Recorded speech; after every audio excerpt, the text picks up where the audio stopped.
I remember it like it was yesterday. I was Tasha, just a girl working for her dad's company, starting from the bottom and making my way up. My life was pretty straightforward: work, family, and the occasional night out with friends. That's until I bumped into Alex at that little downtown cafe. It was a busy Tuesday, and I had just finished a long day at the office, dealing with numbers and endless financial reports. I needed a break, a coffee, and maybe a slice of that chocolate cake they had on display. The cafe was crowded, the kind of crowded where you can barely hear yourself think, let alone order a coffee. And that's when I literally bumped into him. "Alex. Watch where you're going," I blurted out, as his coffee nearly decorated my blouse. He looked taken aback for a moment, then a wide grin took over his face. "My bad. I was just trying to navigate through this chaos. Let me buy you a coffee to make up for it?" I was ready to say no. I mean, who was this guy, right? But something about his cheerful attitude, despite the near disaster, made me pause. "Sure, why not? But I'm picking the cake," I shot back, not wanting to seem too easy. As we waited for our order, I took him in. Alex was casually dressed, nothing fancy, but there was something about him that stood out. Maybe it was his easy smile or the way he seemed genuinely interested in what I had to say. "So, what brings you to this chaos?" he asked, handing me my coffee and a plate with a generously sized piece of cake. "Work. I was drowning in numbers and needed a break. What's your excuse?" I replied, taking a cautious sip of the hot beverage. "Same. Except my chaos involves teaching kids how to not burn down the school in science class," he chuckled. We found a table in the corner, away from the worst of the crowd. As we talked, I learned that Alex was a high school science teacher, loved bad puns, and had an affinity for old movies. He was easy to talk to, and before I knew it, I was laughing more than I had in weeks. The conversation flowed from work to hobbies to dreams, and I found myself opening up about my aspirations, my family, and even the struggles of climbing up the corporate ladder in my father's company. "You're tough, I'll give you that. Starting from the bottom in your dad's company? That's brave," he said, his tone a mix of admiration and surprise. "It's not about bravery. It's about proving to myself and to him that I can make it on my own, without any shortcuts," I responded, feeling a bit defensive. "Hey, I get it. And for what it's worth, I think it's pretty damn cool," he reassured me, his gaze sincere. The evening flew by, and before we knew it, the cafe was closing. We exchanged numbers, and as I walked home, I couldn't help but smile. In the days that followed, Alex and I couldn't get enough of each other. We texted nonstop, met up for more coffee dates, movies, and even a couple of hikes. The guy had a way of making even the mundane seem exciting.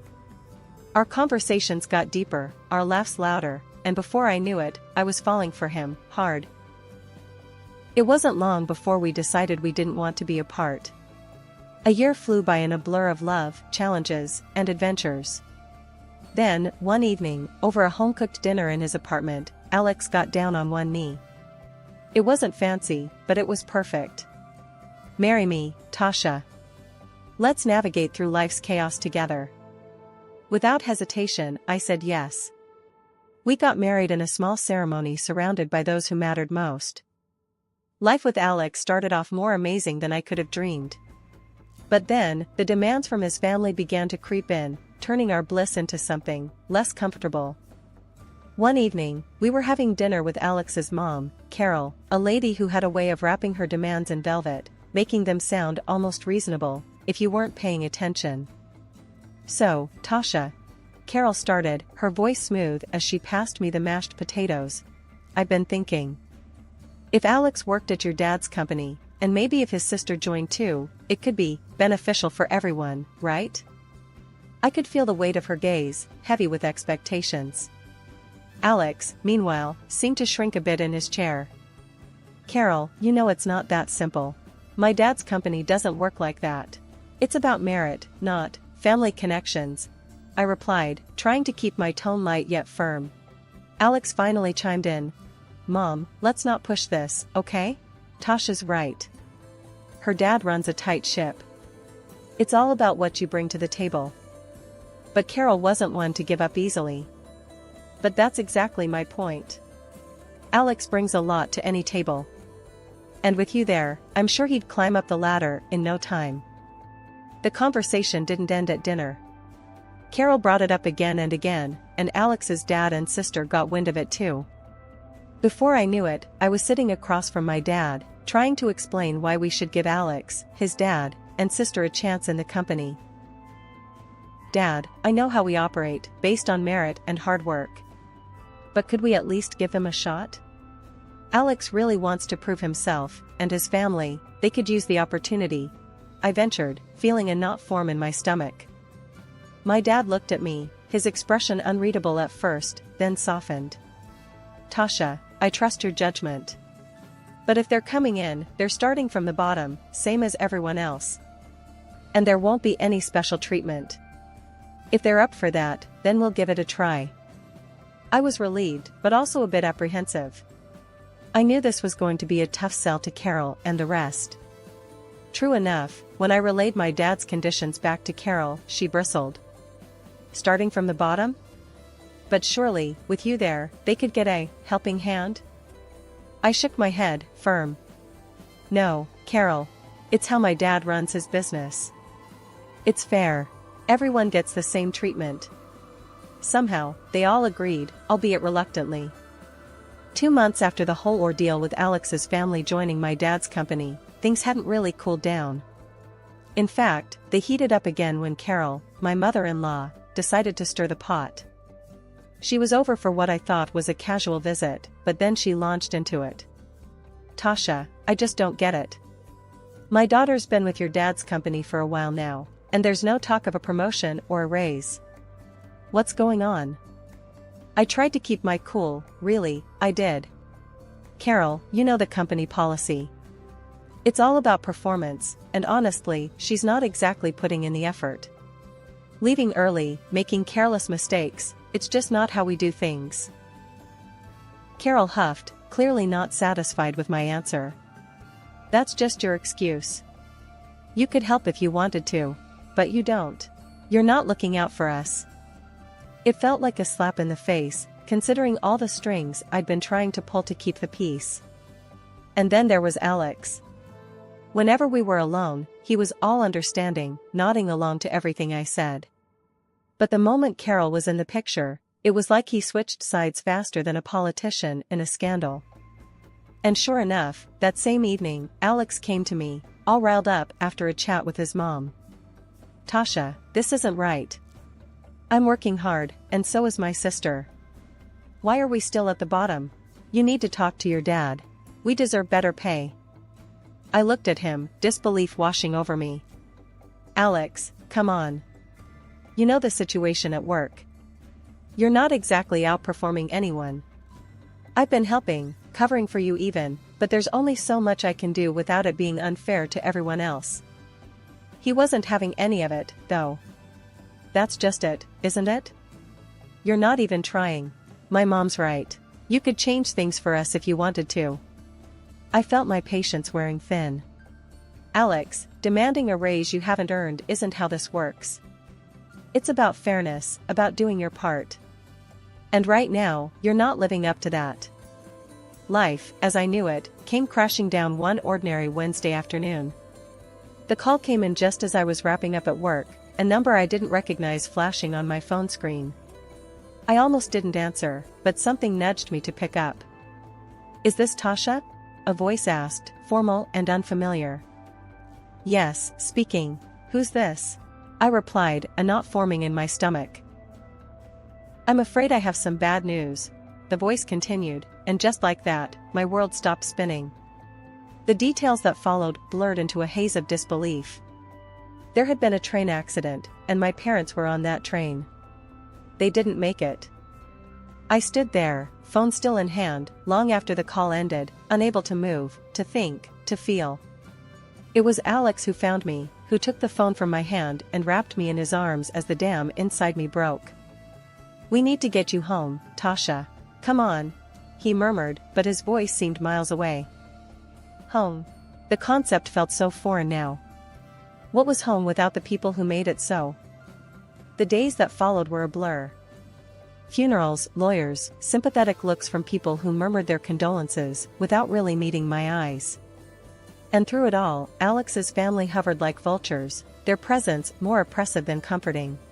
It was during one of those hazy afternoons when Carol decided to bring up the subject I was least prepared to discuss, the inheritance. "Tasha, dear, now that this unfortunate business is settled, we need to talk about what comes next. Your parents' assets, the company, it's a lot for you to handle alone," she said, her tone a grotesque mix of sympathy and greed. I stared at her, incredulous. "Carol, my parents just died. Can we not do this right now?" But she was relentless. "I know, dear, and I'm just looking out for you. And let's be honest, for Alex too. This affects all of us now." Alex said nothing, his eyes fixed on the floor.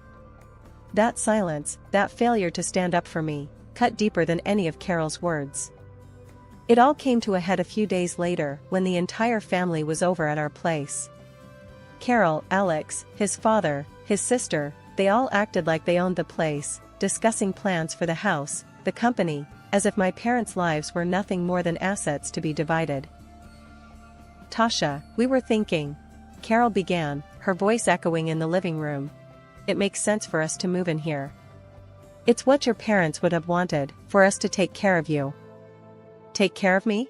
I repeated, my voice rising. "Or take over everything they worked their lives for?" Alex finally spoke up, but not in my defense. "Tasha, it's practical. We're family now. We should stick together." "Family?" I shot back, my patience finally snapping. Family doesn't swoop in at the first sign of inheritance like it's some free-for-all. My parents aren't even cold in their graves, and here you are, planning your new lives in their home. The argument escalated, words thrown like daggers, each one exposing the rifts that had been forming for months. In the end, I stood alone in the living room, my stance clear. "I want everyone out," I said, my voice steady, despite the chaos raging inside me. "Out of this house, out of my life. I need space to grieve, to figure out what comes next, and I can't do that with you all circling like sharks." The fallout was immediate. Alex and his family left, but not without parting shots that stung with accusations of ingratitude and selfishness. My parents' funeral turned into a spectacle I was wholly unprepared for. Alex, along with his dad and sister, followed me to my parents' home. It was supposed to be a quiet moment, maybe a chance for them to offer some genuine support. Instead, it turned into something else entirely. As soon as we walked through the door, Alex started playing tour guide in my childhood home, pointing out all the luxurious details and furnishings as if he was showcasing a mansion on one of those reality TV shows. His enthusiasm was misplaced, to say the least, but what came next was downright appalling. Upstairs, his sister, practically bouncing with excitement, declared she had found her new room, the one with the expansive bathroom my parents had renovated just last year. But the real shock came when Alex opened the door to my parents' bedroom. Carol actually clapped her hands, her eyes wide with what I can only describe as greedy delight. "Oh, I've always dreamed of having a bedroom like this," she exclaimed. "It's decided then, this is where we'll stay." I was stunned into silence for a moment, watching them act as if they'd just won the lottery, rather than standing in the home of two people who'd tragically passed away. My shock turned to outrage, and I couldn't hold it back any longer. "Why are you acting like you own the place?" I demanded, my voice echoing off the walls, louder than I intended. "This is my parents' house, not a free hotel for you to pick rooms." Alex tried to smooth things over with that tone of his, the one he uses when he thinks he can make everything sound reasonable. "Babe, think about it. It makes sense for everyone. We'll be safer and more comfortable together. It's what's best, economically too." His words felt like a slap. Safer? Comfortable? My parents haven't even been gone a month, and you're already planning to move your family into their home? I won't have it. This is too much. He had the gall to look hurt, as if I was being unreasonable. "Now that your parents are gone, it's only right you take care of mine," he said, as if it was the most natural thing in the world. I couldn't believe what I was hearing. The arrogance, the entitlement, it was as if losing my parents meant I'd inherited a new set of dependents overnight. That's it. I want to talk.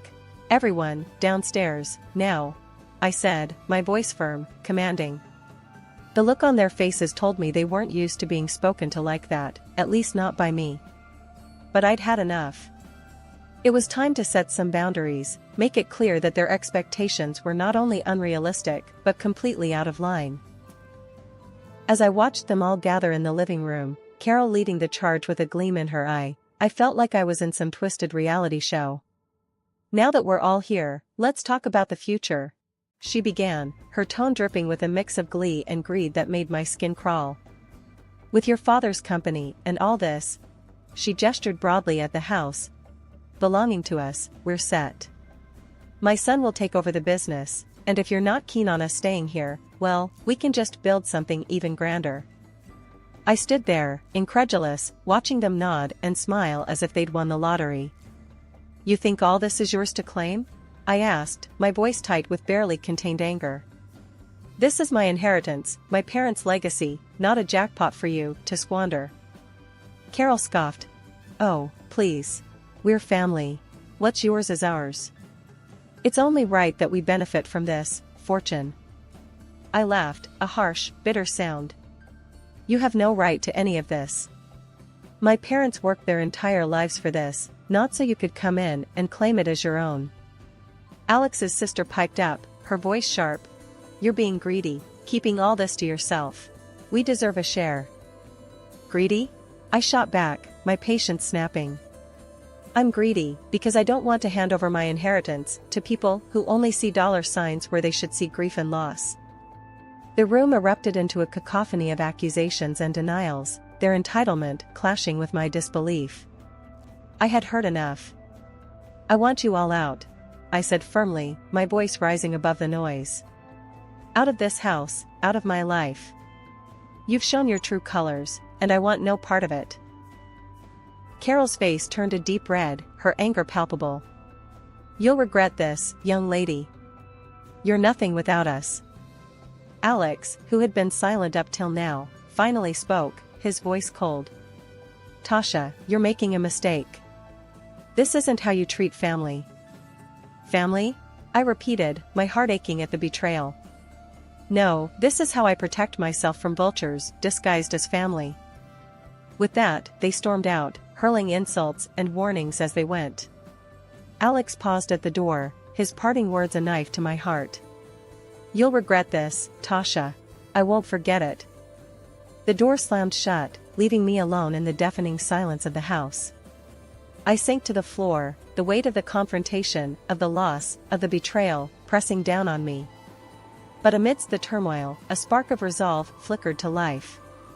I had drawn a line, a boundary, to protect not just my inheritance, but my dignity and my right to grieve. The next morning felt surreal, as if the world had shifted on its axis. I headed to work, the drive automatic, my thoughts a jumbled mess.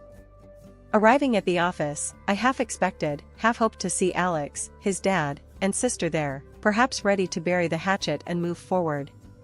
But their desks were empty, their work untouched. I tried calling them, once, twice, a dozen times throughout the day, but each call went unanswered, sinking me deeper into a mix of frustration and relief. This silent treatment continued for 3 days, their absence speaking louder than any words could. On the 3rd day, with no sign of them and a backlog of work piling up, I made a decision. I called each of them into the office via voicemail, giving them one last chance to explain their absence. The silence that followed was answer enough. I called HR and, with a voice steadier than I felt, instructed them to process their termination.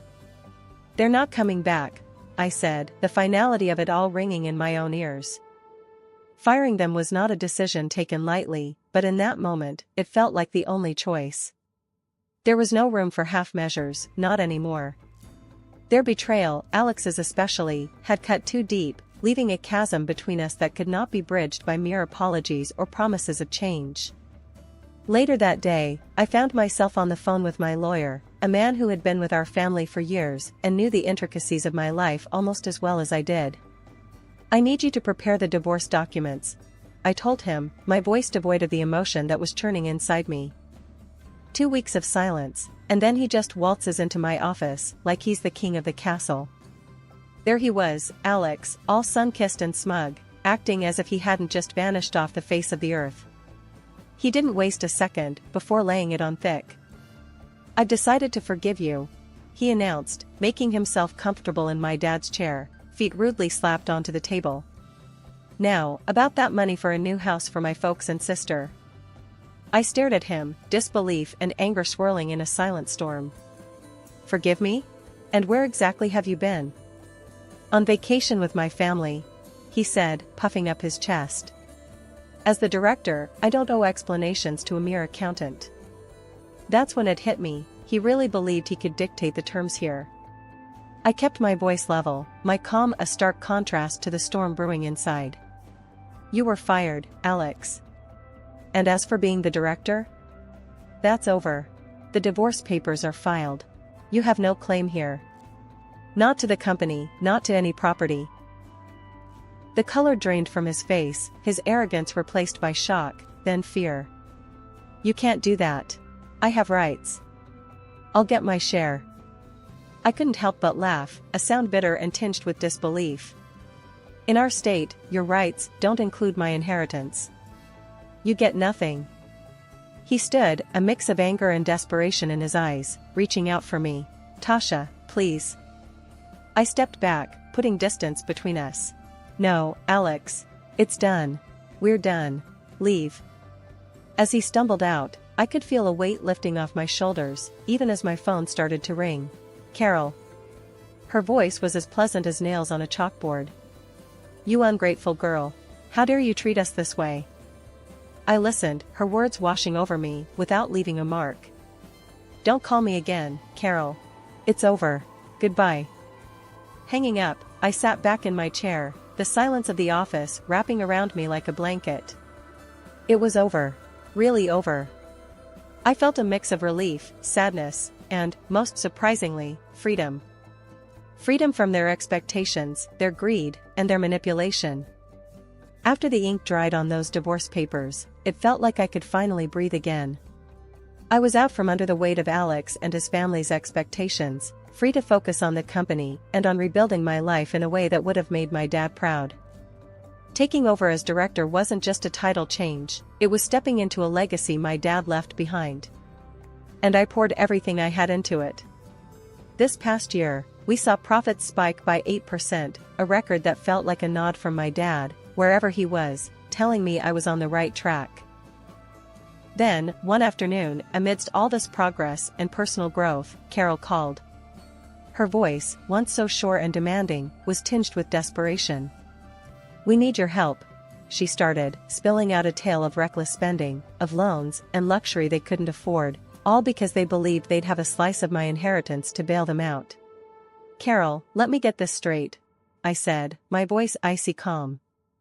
"You lived beyond your means, ignoring the fact that I told you, clearly, that you had no claim to my parents' estate. And now, you want me to clean up your mess?" She tried to butter me up, saying how families should stick together, how I was their only hope. But her words fell on deaf ears. "I'm not your safety net," I told her firmly. "You, Alex, and your daughter made your choices.